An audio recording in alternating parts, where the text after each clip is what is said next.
बिस्मिल्लाहिर्रहमानिर्रहीम। टेस्टी। जी हाँ, आज हम बनाएंगे बहुत ही टेस्टी और क्रिस्पी पराठे।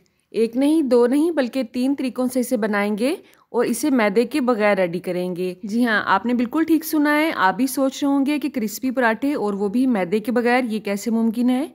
ये बिल्कुल मुमकिन है। आज हम इसे गंदम के आटे से रेडी करेंगे, तो ये हेल्दी भी होंगे और टेस्टी भी होंगे। आप इसे रोज़ नाश्ते में खाना पसंद करेंगे। बस 1 से 2 ट्रिक्स ऐसी हैं जिसे हम फॉलो करेंगे तो उसकी वजह से हमारे पराठे बहुत क्रिस्पी बनेंगे। पेड़ा भी हम थोड़ा सा डिफरेंट अंदाज में बनाएंगे।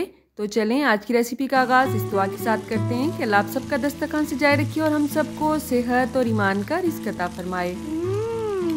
टेस्टी। जी, तो यहाँ पे मैं आपको आटा गूंदना नहीं सिखाऊंगी। सबको ही आटा गूंदना आता है। अगर आपने प्रोफेशनल तरीके से आटा गूंदना सीखना है तो आपको इसके लिए कमेंट करना पड़ेगा, ठीक है। तो आटे में आप थोड़ा सा नमक और थोड़ा सा कुकिंग ऑयल या घी ऐड कर सकते हैं। उसकी वजह से भी पराठा बहुत क्रिस्पी बनता है। जैसे कि आम रोटी का पेड़ा बनाते हैं, वैसे ही मैंने इसका पेड़ा बनाया है और इसकी एक रोटी बेल ली है। ये फर्स्ट तरीका है जो मैं आपसे शेयर कर रही हूँ, ठीक है। अब इसके ऊपर मैंने देसी घी लगाया है। देसी घी को अच्छी तरह से पूरी रोटी पे फैला लेंगे और उसके बाद इस पर खुश्का ऐड करेंगे। ये भी मैदा नहीं है बल्कि गंदम का आटा ही है। अब आपने इस पहले तरीके को गौर से देखना है। मैंने जस्ट इसको फोल्ड किया है, बिल्कुल ऐसे ही जैसे कि हम रोल को फोल्ड करते हैं। अब थोड़ा सा लंबा आपने इसे खींचना है और इस तरह रोल करते हुए एक पेड़ा बना लेना है। अब यहाँ पे इसे बेलते हुए आपने एहतियात से काम लेना है। बहुत ज़ोर से आपने इसे नहीं बेलना है, बल्कि हल्के हाथों से आपने इसे प्यार प्यार से बेलना है। और जितनी बड़ी आप रोटी बनाना चाहते हैं पेड़े के हिसाब से, उतनी बड़ी आप इसे बेल सकते हैं। अब अगर इसे आप पतला रखना चाहते हैं तो वो भी आप पे डिपेंड करता है। मैंने दाम पराठे को बहुत ज़्यादा पतला किया है और ना ही मोटा किया है। अल्हम्दुलिल्लाह इसकी लेयर्स आपको यहीं से नज़र आ रही होंगी। जितनी इसकी लेयर्स आपको नज़र आ रही हैं उतना ही ज़्यादा ये टेस्टी भी है और क्रिस्पी भी है अल्हम्दुलिल्लाह। पराठे को क्रिस्पी बनाने की दूसरी ट्रिक ये है कि आपने चूल्हे की आंच को बहुत ज़्यादा तेज़ नहीं करना है। हल्की आंच पे अगर आप इसे बनाएंगे तो पराठा इंशाल्लाह बहुत क्रिस्पी बनेगा।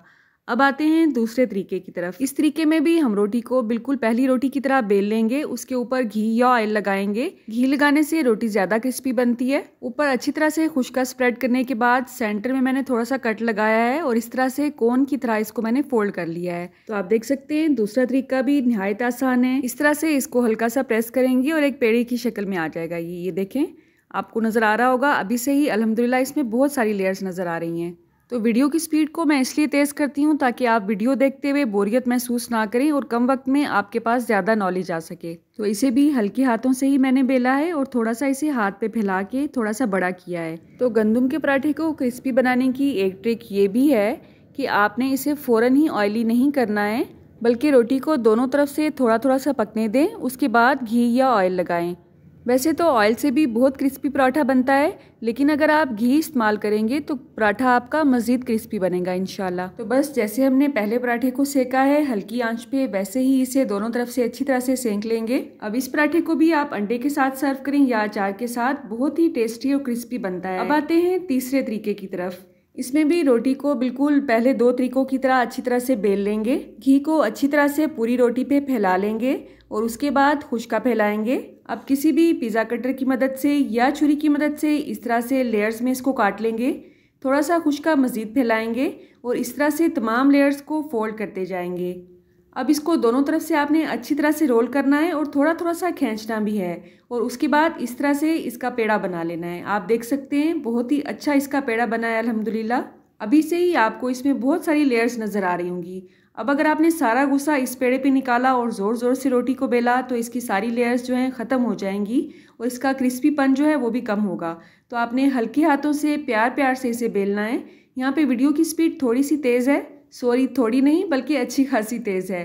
तो मैंने इसे आराम आराम से ही बेला था और बहुत प्यार से बेला था। तो आप देख सकते हैं अभी से ही इस पर बहुत अच्छी सी लेयर्स नज़र आ रही हैं आपको। तो इस पेड़े को हमने हाथ पे ज़्यादा बड़ा नहीं करना है, बस बेलने की मदद से जितना बड़ा हमने इसको रखना है उतना ही बेलेंगे और फ़ौरन इसे तवे पे डाल देंगे, वरना इसकी लेयर्स खुल जाएंगी कॉर्नर से। तो अल्हम्दुलिल्लाह आप देख सकते हैं अभी से ही इसकी कितनी सारी लेयर्स नज़र आ रही हैं। अब इसे भी दोनों तरफ से हल्का सा पहले सेकेंगे और उसके बाद इस पे घी लगाएंगे। घी की रेसिपीज़ बहुत सारी मेरे चैनल पे मौजूद हैं जो कि मैंने आपको डिफरेंट तरीकों से बनाना सिखाया है। डायरेक्ट बलाई से आप कैसे घी निकाल सकते हैं, बलाई को आप मक्खन आपने जाग लगाए बगैर कैसे बनाना है और उसे आपने घी कैसे रेडी करना है, ये तमाम रेसिपीज़ आपको मेरे चैनल पे मिल जाएंगी। इसकी एक अलग से प्लेलिस्ट भी मैंने बनाई है। वैसे अगर आप मेरा चैनल विजिट करना चाहें तो बहुत सी रेसिपीज़ के साथ साथ रेमेडीज़ भी आपको मिल जाएंगी इंशाल्लाह। तो बस पहले दो पराठों की तरह इसे भी हल्की आंच पे सेंकेंगे। जब दोनों तरफ से रोटी अच्छी तरह से पक जाएगी हल्की सी, उसके बाद इस पर घी लगाना है हमने।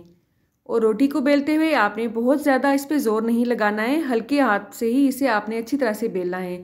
बस यही चंद ट्रिक्स होती हैं जिसको आप फॉलो करेंगे तो ज़रूरी नहीं है कि आप मैदे से बनाएं तो ही आपका पराठा क्रिस्पी बने। इन ट्रिक्स को फॉलो करते हुए आप गंदम के आटे से भी बहुत क्रिस्पी पराठा रेडी कर सकते हैं। और ये बात भी आपने ज़हन में रखनी है कि ज़रूरी नहीं है कि तवा नॉन स्टिक हो तो ही आप इसकी लेयर्स बना सकते हैं और क्रिस्पी पराठा बना सकते हैं। तवा अगर आम है, सादा है, तो भी बहुत क्रिस्पी पराठा रेडी हो सकता है। तो अगर आप भी पराठा खाने की शौकीन हैं तो आपके मुंह में भी इस वक्त यकीनन पानी आ रहा होगा, राइट। तो अल्हम्दुलिल्लाह आज की इस वीडियो में मैंने 3 तरीकों से आपको क्रिस्पी पराठा बनाना सिखाया है। अगर आपको लेयर्ड पराठे की भी रेसिपी चाहिए तो आपने कमेंट बॉक्स में ज़रूर बताना है मुझे आप कहाँ से और किस सिटी से मेरी वीडियोस को वॉच करते हैं। अगर आप कमेंट बॉक्स में बताएंगे तो मेरे लिए ये एक इनाम से कम नहीं होगा। अल्लाह आप सबका दस्तरखान सजाए रखे और हम सबको सेहत और ईमान का रिज़्क अता फरमाए। अल्लाह हम सब के रिस्क में कसरत से ज़्यादा बरकत और आसानी अता फरमाए। रुके रुके सुने, जाने से पहले वीडियो को लाइक कर दें, अच्छी लगी तो शेयर कर दें और सब्सक्राइब करने के बाद बेल का आइकन भी ज़रूर प्रेस करें। जज़ाकल्लाह। मेरी नेक्स्ट वीडियो तक अल्लाह हाफिज़।